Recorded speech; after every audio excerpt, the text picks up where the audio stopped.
Assalamu alaikum foodies. Today I'm gonna show you how do I thaw my spring roll pastry so that it becomes soft and pliable just like fresh wrappers. See, like this.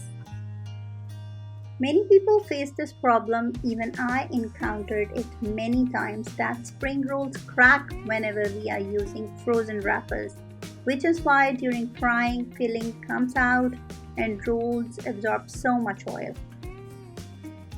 So today we're gonna fix this problem with my easy 3-step technique to get perfect tight roll without any cracks.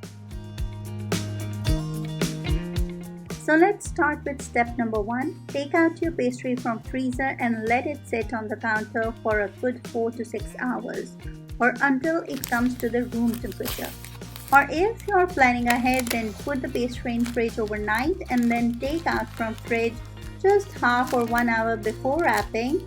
In this way, it will take less time to come to room temperature. Next, take a damp kitchen napkin and cover the pastry. I think you all are doing these 2 steps, but there is one more to go, which is very important. So, after folding nicely, now microwave this dough for 30 seconds. Why I have done this? Because during freezing, pastries, parathas or even tortillas, they dry out a little bit. And if we reheat them with a little steam, they will gain their moisture back and they are soft and moist again, like so. And obviously with this much soft wrapper, your rolls cannot be cracked anymore. So keep this covered to avoid drying and it's ready to roll.